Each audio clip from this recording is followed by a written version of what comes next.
First of all आपको और आपके परिवार को दिवाली की बहुत बहुत शुभकामनाएं। होपफुली आने वाला साल, अगला साल, अगली दिवाली तक आपके लिए बहुत सारी खुशियाँ लेके आएगा, आपके परिवार के लिए बहुत सारी खुशियाँ लेके आएगा। तो इसी शुभकामना के साथ आगे बढ़ते हैं वीडियो में। तो वीडियो में हम समझेंगे कि ETF और म्यूचुअल फंड में क्या डिफरेंस होता है, राइट। तो ETF का वीडियो आपने लास्ट वीडियो मेरा देखा होगा जिसमें मैंने ETF क्या होता है उसके बारे में बताया था, राइट। इस वीडियो में हम समझेंगे कि ETF और म्यूचुअल फंड दोनों में से क्या बेहतर है और हमें किस में इन्वेस्ट करना चाहिए। और बिकॉज हर किसी की इन्वेस्टमेंट प्रेफरेंसेस डिफरेंट होती है, तो हम दोनों के बारे में समझेंगे, right. ETF over mutual fund, हम इसका कंपैरिजन करेंगे आज के वीडियो में। तो वीडियो में पूरा बने रहिएगा, आखिरी तक देखिएगा एंड जब टाइम मिले वीडियो को तब देखिएगा, राइट। तो आगे बढ़ते हैं और चलिए स्क्रीन की तरफ चलते हैं।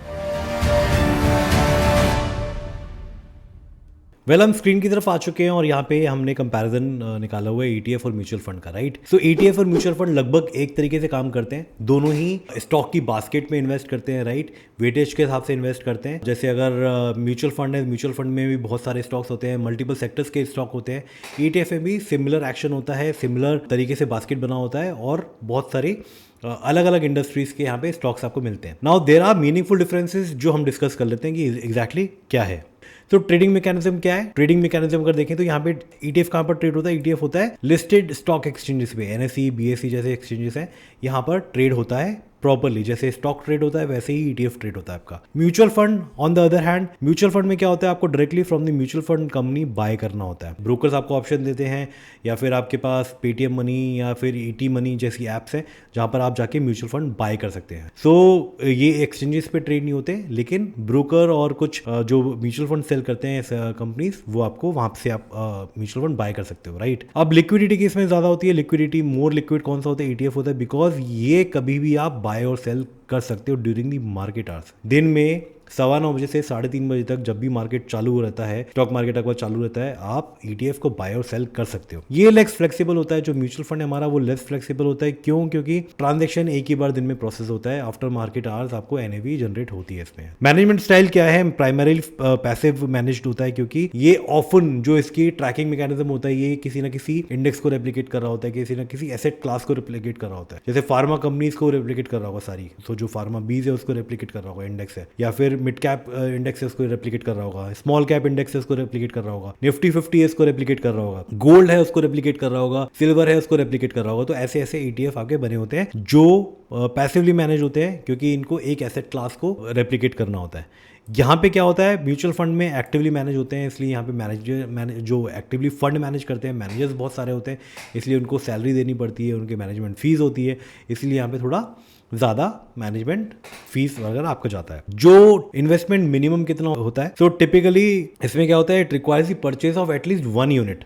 1 यूनिट मतलब जैसे आपका स्टॉक होता है कि रिलायंस का शेयर 2600-2700 रुपये का है, ऐसे ही जो ETF होता है उसमें भी अलग अलग ETF के अलग अलग प्राइजेस हैं। जैसे सिल्वर का ETF है, उसका 90 रुपीज़ का प्राइस होगा, या 100 रुपीज़ का प्राइस होगा, या 60 रुपीज़ का प्राइस होगा, 67 रुपीज़ का प्राइस होगा। निफ्टी 20 है, उसका 250 से 200 रुपये से 300 रुपये के बीच में, 250 रुपये के आसपास फ्लक्चुएट कर रहा होगा। जो मिड कैप है 100, उसके अलग अलग जो फंड्स है, अलग अलग फंड्स ऑफर कर रहे हैं, तो किसी का 100 रुपीज़ होगा, किसी का 120 रुपीज़ होगा, किसी का 150 रुपीज़ होगा, ऐसे अलग अलग यूनिट्स रहते हैं। तो इसमें कोई मिनिमम इन्वेस्टमेंट नहीं है।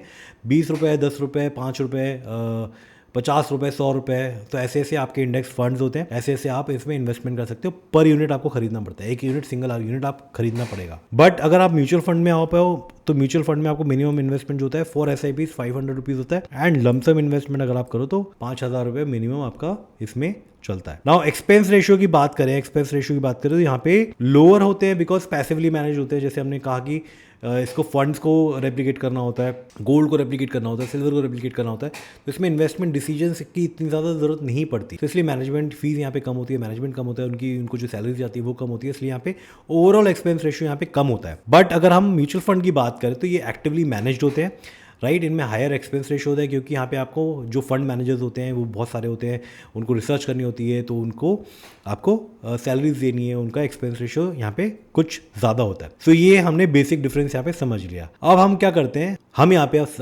कंपैरिजन करते हैं, एप्पल टू ऑरेंज कंपैरिजन करेंगे। SBI ब्लू चिप फंड है, जो म्यूचुअल फंड है, उसको हम कंपेयर करेंगे निप्पॉन इंडिया निफ्टी 20 ETF। तो निफ्टी 20 मतलब निफ्टी 50 कंपनीज को है। तो SBI blue chip mutual fund किस में इन्वेस्ट करता है? लार्ज कैप म्यूचुअल फंड है, लार्ज कैप कंपनीज में इन्वेस्ट करता है। ये ETF है, निप्पॉन ETF निफ्टी 20। तो यहाँ पे जो इसका एक्सपेंस रेशियो है, वो एक्सपेंस रेशियो यहाँ पे आप देखोगे SBI ब्लू चिप फंड का डायरेक्ट म्यूचुअल फंड जो है उसका 1.5% है और जो रेगुलर है उसका जो है 2% है। सो अगर आप 1 लाख रुपए इन्वेस्ट करें तो मतलब 2,000 रुपये आप म्यूचुअल फंड कंपनी को एज अ फीस दे रहे हैं। और यहाँ पर अगर बिकॉज निपॉन इंडिया निफ्टी बीज ETF पैसिवली मैनेज्ड है, यहाँ पर आपका जो एक्सपेंस रेशियो है वो 0.5% है। मतलब अगर आप 1 लाख रुपए इन्वेस्ट करते हैं 500 रुपये ही आप म्यूचुअल फंड कंपनी को जो ETF कंपनी है उसको आप पे कर रहे हैं as management fees. Investment strategy क्या होती है? एक्टिवली मैनेज होता है, focusing on large cap stocks. Passively manage होता है, ये ट्रैकिंग निफ्टी 50 है। निफ्टी 50 को ट्रैक कर रहा है, कुछ ज़्यादा सोचना ही नहीं है, तो इसलिए पैसिवली मैनेज्ड है। जैसे जैसे निफ्टी 50 परफॉर्म करता जाएगा वैसे वैसे आपका ETF परफॉर्म करता जाएगा। जो मिनिमम इन्वेस्टमेंट है, मिनिमम इन्वेस्टमेंट इसमें कितना है? 500 रुपीज़ SIP है। जो इसका मिनिमम इन्वेस्टमेंट है इसका प्राइस ऑफ दी 1 यूनिट, तो ये अराउंड 260 रुपये के आसपास अभी चल रहा है जितना मैंने देखा है, if I am not wrong. So 200 से 300 रुपये के बीच में, इसलिए यहाँ पे लिखा हुआ है कि price of 1 unit around 200 to 300 rupees. तो जितना भी उसका उस डे पे, जिस दिन आपको खरीदना है उस डे पे जितना भी इसका प्राइस होगा, आप उतना मिनिमम इन्वेस्टमेंट आपका रहेगा। लिक्विडिटी कैसी होती है? लिक्विडिटी बहुत अच्छी होती है। म्यूचुअल फंड में लेस फ्लेक्सिबल होता है बिकॉज NAV आपका at the end of the day निकलता है, राइट, और डेली बेसिस निकलता है। इसमें आपका प्राइस फ्लक्चुएट नहीं होता है। यहाँ पे निपॉन इंडिया ETF जो ETF है उसमें क्या होता है, उसमें फ्लेक्सिबल होता है, आप कभी भी उसको बाय सेल कर सकते हो during the market hours, and highly liquid होता है, राइट। सो मल्टीपल, और उसमें प्राइस फ्लक्चुएट पूरा दिन होता रहता है। जैसे आपका शेयर्स ट्रेड होता है वैसे ही आपका ETF भी ट्रेड होता है। पॉजिटिव और नेगेटिव हम देख लेते हैं कि ETF ओवर म्यूचुअल फंड क्या पॉजिटिव है क्या नेगेटिव है। सो पॉजिटिव्स क्या है? लोअर कॉस्ट हमने डिस्कस कर लिया, इंट्राडे ट्रेडिंग हमने डिस्कस कर लिया कि आप इसको ड्यूरिंग द डे कभी भी ट्रेड कर सकते हो। ट्रांसपेरेंसी बहुत होती है, ETF अपनी डिस्क्लोज कर लेते हैं होल्डिंग्स, कितनी उनकी होल्डिंग्स है ड्यूरिंग द डे, वो डेली बेसिस पे डिक्लेयर कर देते हैं। टैक्स एफिशिएंट भी होते हैं। ETFs are generally more tax efficient due to their unique structure and lower turnover rates leading to fewer capital gains distributions. Diversification होता है। डाइवर्सिफिकेशन हमने बता दिया कि मल्टीपल सेक्टर्स में करते हैं, और कहीं ना अलग अलग सेक्टर्स में होता है, अलग अलग बड़ी बड़ी कंपनीज में होता है। तो आपका डाइवर्सिफिकेशन हो जाता है स्पेसिफिक सेक्टर्स या थीम्स के साथ। जैसे फार्मा थीम आपने ले ली, ऑटो थीम आपने ले ली, इंश्योरेंस थीम आपने ले ली, उस टाइप की PSU थीम आपने ले ली, उस टाइप की थीम्स के साथ ये चलता है। अब हम कुछ इसके नेगेटिव्स भी डिस्कस कर लें कि नेगेटिव्स क्या है। सो ब्रोकरेज फीस होती है, कुछ ना कुछ थोड़ी बहुत जो फीस जाती है वो ब्रोकर को भी जाती है। तो buying and selling ETFs incur brokerage fees which can add up especially for frequent trades. अगर आप मल्टीपल ट्रेड ले रहे हो during the day, long term का आपका सौदा नहीं है, तो आपको बहुत सारी फीस देनी पड़ सकती है अगर आप इसमें मल्टीपल ट्रांजेक्शन करते हो, क्योंकि ब्रोकरेज छोटी एक ट्रांजेक्शन फीस ज़रूर चार्ज करता है बाइंग और सेलिंग पे।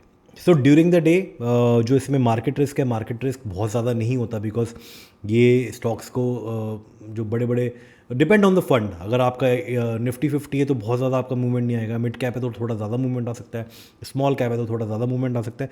तो ड्यूरिंग द डे फ्लक्चुएट ये होता रहता है, इसका एक प्राइस नहीं निकलता during the day during market hours.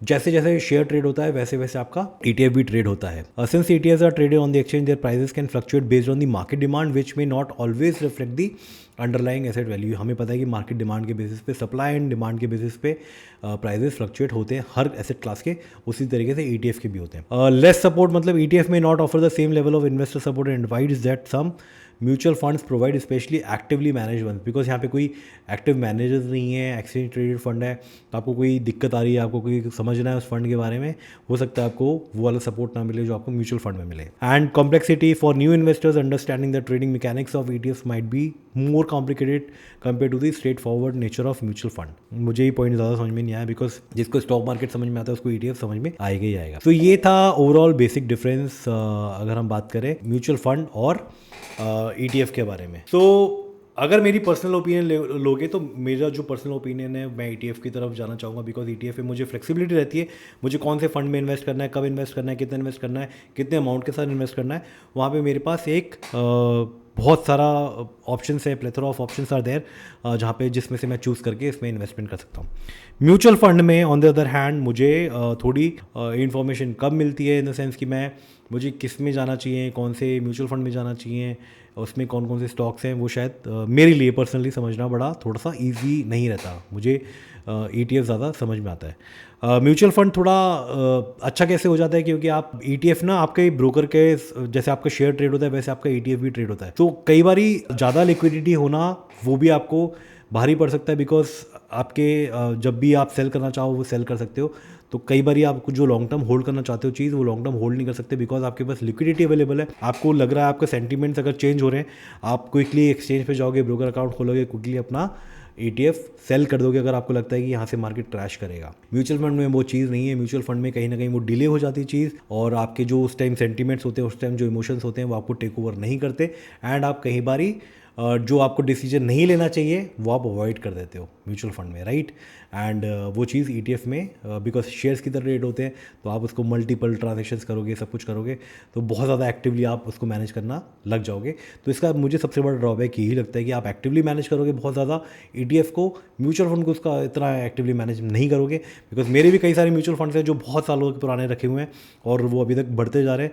लेकिन कई बार क्या होता है, स्टॉक्स हम लेते हैं तो स्टॉक्स में आपके सेंटीमेंट चेंज होते हैं। आप चार्ट देखोगे, आप कोई न्यूज़ सुनोगे किसी के बारे में, तो आपके सेंटीमेंट चेंज होते हैं और आप कहीं ना कहीं अपना स्टॉक बेच देते हैं। तो उसी तरीके से आप ETF भी कई बार आप निकाल सकते हैं। सो ये one of the biggest drawback मुझे जो लगता है ETF का over mutual fund, right. Otherwise overall मुझे जो मेरा पर्सनल ओपिनियन ETF है, आप मुझे कमेंट करके ज़रूर बताइएगा कि आपका personal choice of investment option क्या है, ETF है या म्यूचुअल फंड है, राइट। सो होपफुली आपको ये वीडियो अच्छा लगा होगा, ये कंपैरिजन अच्छा लगा होगा, इन्फॉर्मेटिव था वीडियो। मुझे कमेंट करके ज़रूर बताइएगा। वीडियो को लाइक ज़रूर कर लीजिएगा और चैनल को सब्सक्राइब ज़रूर कर लीजिएगा। मिलते हैं अगले वीडियो में। Thank you so much and Jai Shri Ram and happy Diwali once again to you and your family.